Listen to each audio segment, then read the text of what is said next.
Magandang araw mga kapins. So ngayon ay August 27, 2025. And pupunta tayo ngayon sa mekaniko ulit.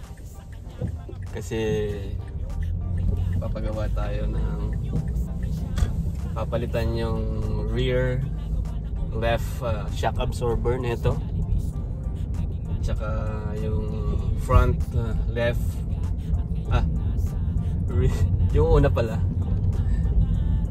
rear left shock absorber and front right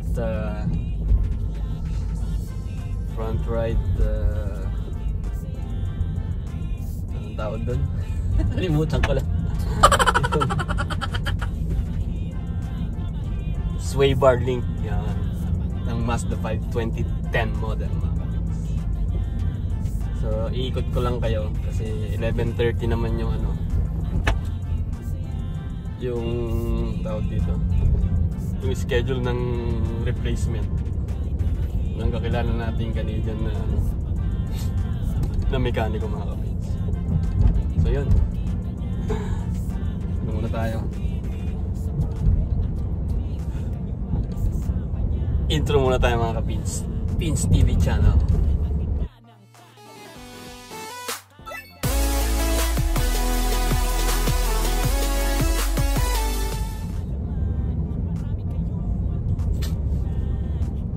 So ngayon pala ay makulimlim. Welcome back mga kapins. So kaya ako kayo inikot kasi para marinig niyo yung yung kalampag ng ng sasakyan. Ayan, makikita nyo o maririnig nyo. Ayan, yung kalampag. Yan yun eh. Pinakita kasi sa akin nung nagpagawa tayo ng tambutso. Inaalog-alog. May kalampag siya. So yun pala, kailangan lang palitan yung sway bar dito sa right side na ito ni Mazda 5. Then yung sa likod, yung shock absorber. So yun lang gagawin nila niya ngayon. So yun, malapit na tayo. Nasa 2 to 3 minutes ride lang yung house niya dito. So may garahe siya. Yan. So baka hindi ko lang mai-video syempre. Mahirap naman. So mga less than 2 hours daw niyang gagawin. Mamaya pa naman ang pasok natin. Ayan. So 11:30 naka-schedule. So mga 5 minutes pa tayo. So yun mga kapins, at the end of this video, short videos lang to na tawag dito, ipopost ko. Then mag-comment kayo sa baba kung okay ba yung total price niya. So ang ginawa ko kasi mga kapins, pabili ako sa kanya ng ng spare parts ng ganitong model, yung sway bar saka shock absorber. Then plus yung labor. So malalaman niyo mamaya kung magkano. Hindi pa naman niya sinabi sa akin. Pero yung parts na binili niya, mayroon na siyang cost. So yung labor na lang mamaya. Para may idea kayo mga kapins kung sakaling magkaroon ng same situation sa binili niyo ng sasakyan na second hand, ganun. So yun lang. Update ko kayo mamaya mga kapis.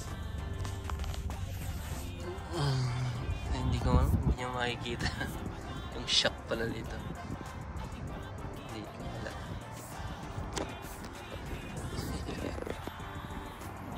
Yun, iniwan ko na lang muna. Balikan ko na lang after an hour. Mga kapins. So update ko kayo mamaya ulit. Dito tayo ngayon sa Melrose Avenue dito sa Fairview, Halifax. Nova Scotia, Canada mga kapins. Andun tayo Canada. Pauwi tayo ng bahay. Pakita ko sa inyo mga kapins. Dun sa may Alex Street tayo kakaliwa. Yan lang mga kapins. Update ko kayo mamaya ulit. Yan mga kapins. After an hour, kunin na natin si 5. Si Mazda 5. And upon checking, tama naman siya. May 3 gulong ako na hindi consistent yung hangin eh. Siguro every 3 or 4 days ini-inflate ko or dinadagdagan ko ng hangin. So i-check niya raw yung 3 gulong. Magdadagdag daw ng $60. Parang lalagyan, papalitan niya yata yung yung swako. Swako ba tawag? Yung pin tsaka i-check niya. Parang lalagyan niya ng sa rim, yung pandikit. Kasi sumisingaw nga. So mamaya, magkano kaya ang aabutin mga kapins? So yan, mga 5 to 10 minutes walk dun. So dito sa Melrose Avenue, Halifax. So yun lang, mamaya update ko kayo. Ngayon ay naka-ready na tayo sa ating part-time job for closing. Mamaya ulit. Yun, malapit na. Malapit na tayo. Hinihingal na mga kapins. Isingin ko, andun na. Tapos na. In 1 hour. Tapos nyo na yung 3 ginawa. Mamaya ulit mga kapins. Ayan mga kapins. Wala nang kalampag mga kapins. Ayan o. Bago na yung sway bar tsaka yung... Ayan, dito tayo sa humps. Oh, see? Wala na yung lumalagotok.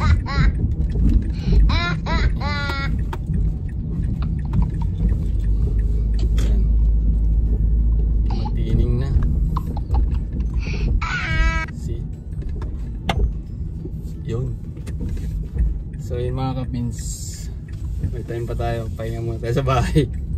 3 o'clock yung pasok natin eh. Eh ano na, nasa 1:40 pa lang. Yan. Ano nyo? Nawala lang langit-ngit. See? Yun pala mga kapins. So i-reveal na natin yung presyo. Para meron kayong basihan pagka nagpagawa naman kayo mga kapins. So yun, yung part siya ang bumili, siya yung nag-order online. Yan. Siya yung nag-order online. So yung shock absorber, $110. Tapos yung sway bar link, $60, so $170. Okay, tapos yung labor niya sa paggawa nun, $130 yung dalawa. So total of $300, no? $300. Tapos na-check niya yung yung 3 nating gulong pala na under or mababa yung hangin or mahina. So sabi ko gawin niya na rin. Ang pinalitan niya yung yung valve or yung pin band tawag doon. 3 nun. So yung 3 na pinalitan niya kaya sumisingaw pala, worth $50. So total na nagastos natin for today's video ay $350 mga kapits. Yun, almost okay na tayo sa ready for MBI na next month. So yung bodyworks na lang, yung mga kalawang, tsaka kailangan yung masilya, tapos konting pintura, yun na lang. Yun. Thank you sa pagsama sa akin for a short time or period para at least may idea kayo sa mga bago dyan, sa mga bago na walang budget katulad namin. Bumili kayo ng sasakyan na second hand worth 3,000 ganon. Parang ganito ito 2010 model Mazda 5, pero ang kilometer niya lang noon nung binigay sa amin is 134. So yun, salamat.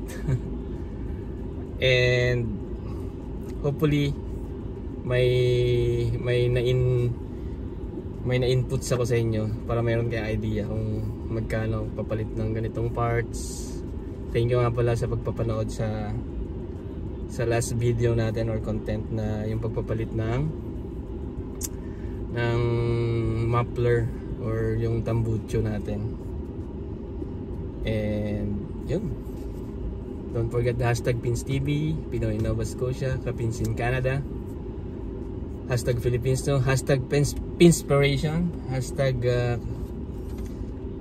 Kapinsid in Canada, ulit hashtag Pinoy Nova Scotia. Salamat and see you sa next one. Thank you. Nakita nyo ito mga kapins, isa, dalawa,